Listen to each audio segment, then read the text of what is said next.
by James M. Dorsey. If Saudi Crown Prince Mohammed bin Salman's checkered foreign policy track record is anything to go by, Iran could tempt him to embark on yet another risky adventure inspired by widespread anti-government protests in Iran, the real focus of his multiple regional quagmires that include the devastating war in Yemen and the failed effort to force Lebanese Prime Minister Saad Hariri to resign. In many ways, Prince Mohammed faces the same considerations in deciding how to respond to events in Iran as does US President Donald J. Trump. Mr. Trump has to this month not only choose whether to certify to Congress Iranian compliance with the 2015 international agreement that curbed the Islamic Republic's nuclear program, but also whether to waive US sanctions on Iran. A decision to reimpose economic sanctions could mean a US withdrawal from the agreement.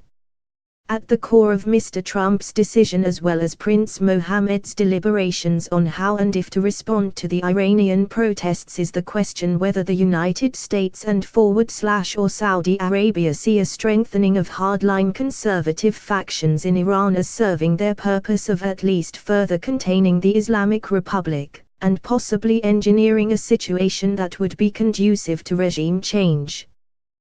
The most likely scenario is that the evidence of popular dissatisfaction and the inevitable repression will harden the Trump administration's position on sustaining the deal and provide additional incentives for ratcheting up new economic pressure on the government.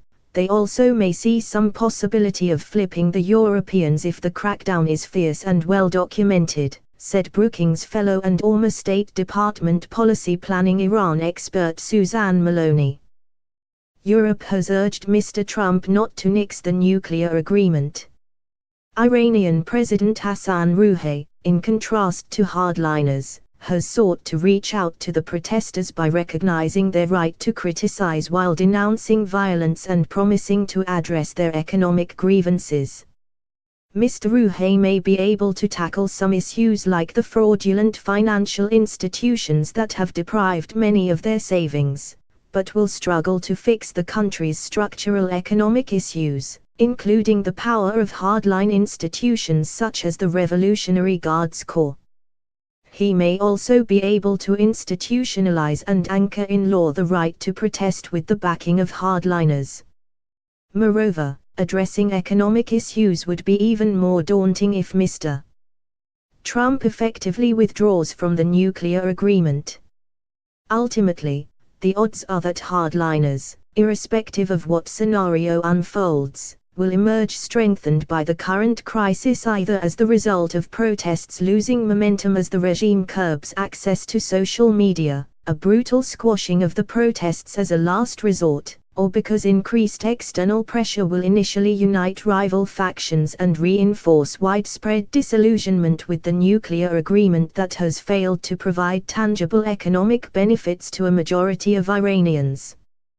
Looming in the background is the risk that Prince Mohammed, with or without US backing or cooperation, will seek to exploit the Iranian government's problems by attempting to further destabilize the Islamic Republic by stirring unrest among already restive ethnic minority groups such as the Kurds and the Baloch.